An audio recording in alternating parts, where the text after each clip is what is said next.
నారా లోకేష్ గారు మాట్లాడతా.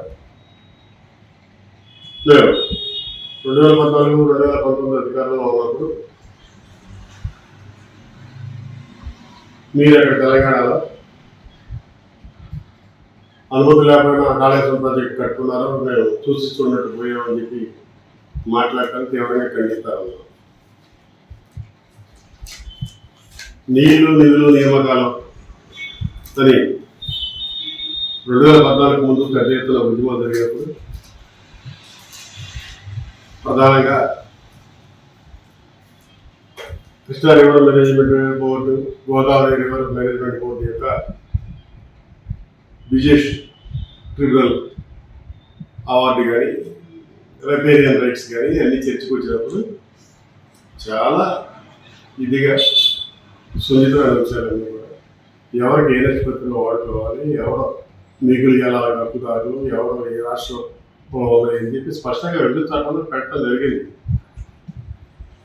దురదృష్టవశాత్తు 15 రోజుల క్రితం తెలుగు రాష్ట్రాల ముఖ్యమంత్రులు, కేంద్ర జలవనరుల శాఖ మంత్రివర్యుల సమక్షంలో గోదావరి మిగులు జలాల బాలకేరళ లిఫ్ట్ ఇరిగేషన్ ప్రాజెక్టు మీద కూడా చర్చలు జరిగినాయి. ఒక ఎక్స్పర్ట్ కమిటీ నియమించారు. కానీ ఇంతవరకు ఎక్స్పర్ట్ కమిటీని ప్రకటించలేదు. ఇది ముఖ్యమంత్రి స్థాయిలో, కేంద్ర జల సంఘం స్థాయిలో జరగాల్సిన అంశాన్ని లోకేష్ గారు పత్రికా విలేకరుల సమావేశంలో మాట్లాడి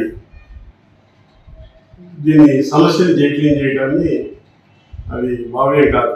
ఎందుకంటే బలగేరళ లిఫ్ట్ ఇరిగేషన్ ప్రాజెక్టు ఆంధ్రప్రదేశ్లో ఏ రాజకీయ పార్టీ యొక్క అనుబంధ రైతు సంఘాలు కూడా ఎవరు హర్షించట్లా. ఇది తడిసి మొగ్గుడవుతుంది ఈ రాష్ట్రానికి భారం. అయ్యో, ఇప్పటికే గత 30 సంవత్సరాల నుంచి ప్రారంభించిన పెండింగ్ ప్రాజెక్టులు రాయలసీమ, ఉత్తరాంధ్ర, కోస్తాంధ్ర, పోలవరం పూర్తి స్థాయి కట్టకుండా 40 కిలోమీటర్లే కట్టడం, ఇవన్నీ ముందుంటే కేవలం కిక్ బ్యాక్స్ కోసం, కాంట్రాక్టులు సంతృప్తిపరచడం కోసం బలగేరళ చెర్ల లిఫ్ట్ ఇరిగేషన్ అని చెప్పి మనం ఇప్పుడు తెలంగాణతో తగ్గుపడాల్సిన అవసరం ఏముంది అని చెప్పి మీకు మద్దతు తెలియజేసి మీతో సెక్రటరీగా ఉండే మాజీ డీజీపీ ఏవి వెంకటేశ్వర గారు, జల వనరుల శాఖ నిపుణులు లక్ష్మీనారాయణ గారు, అఖిలేని భవానీ ప్రసాద్ గారు అందరూ మీకు చెప్తున్నారు. అయ్యా, మీకు సోయిందా సోయలేదా ఏంటి అసలు ఈ బలగేరళ ప్రాజెక్ట్ ఏంటి, రైతాంగం కోరుకున్నారా, ఏ కొత్తగా అదనపు ఆగిపడతా ఉంది, దీనివల్ల ఏ ఉపయోగం లేదు, ఫీజిబిలిటీ లేదు, వాపస్ నివేదికలు లేవు, దీన్ని పట్టుకొని మీరు కాంట్రాక్టర్లకు లాభం చేసే కోసం ఈ ప్రాజెక్టు ముందుకు తీసుకురావడం ఇది మంచి పద్ధతి కాదని చెప్తుంటే మీరు పద్దాక తెలంగాణ పోవటము, కయ్యాలికాలు తోవటం, ఇదంతా కూడా రాష్ట్ర క్షేమానికి, అభివృద్ధికి మంచి పద్ధతి కాదు. ఎందుకంటే మనకి ఏదైనా హక్కులు ఏదైనా ఉంటే కేంద్రం నోటిఫై చేస్తుంది. విభజన చట్టంలో దీనికి సంబంధించిన బోర్డులు ఉన్నాయి, అనుమతులు తీసుకుని ఆ విధంగా ముందుకెళ్ళాలా. అంతే తప్ప మీరు అప్పుడు కట్టుకున్నప్పుడు మేము కళ్ళు మూసుకున్నాం, అప్పుడు మేము కట్టుకుంటాం, మీరు కళ్ళు మూసుకుంటే అంటే అది చట్టం అక్కడ అంగీకరించుతూ ఇప్పుడు పర్యావరణ చట్టాలన్నీ కూడా, అటవీ చట్టాలన్నీ కూడా చాలా కఠినతరమైనవి. ఏది ఏమైనా అనుమతులు ఉంటేనే ప్రాజెక్టులు ముందుకెళ్తాయి.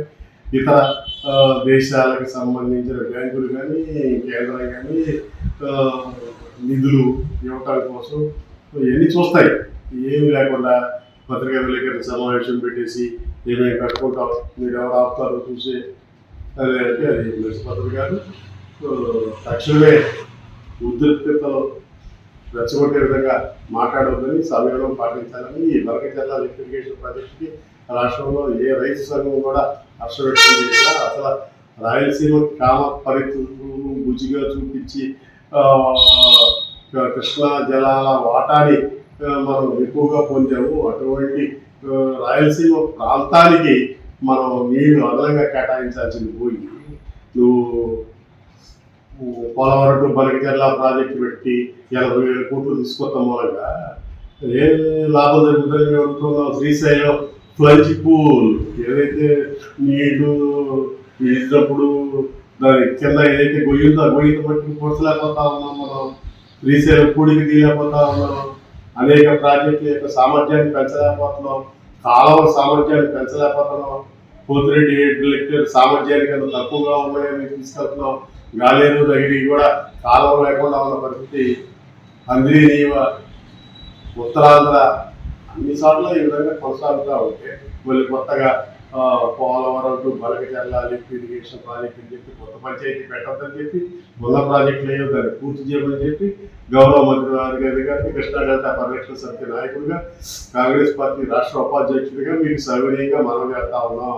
ఏదో రెండు రాష్ట్రాల ముఖ్యమంత్రులు జలవనరుల శాఖ మంత్రులు మాట్లాడుకునే అంశాలని మీరు తెర మీద తీసుకొచ్చి పత్రికా విలేకరుల సమావేశంలో ఘాటుగా మాట్లాడి ట్వీట్ చేసి ప్రసార సాధన సమస్య జైల్లో ఉండడం తప్ప ఆంధ్రప్రదేశ్కి ఏమేమి లాభం జరగదు. పెండింగ్ ప్రాజెక్టులు రాయలసీమకి న్యాయం చేసి పోలవరం పూర్తి స్థాయి సామర్థ్యాలతో కడితే మీరు సక్సెస్ అయ్యే కదా లెక్క అని చెప్పి నేను భావిస్తా ఉన్నాను.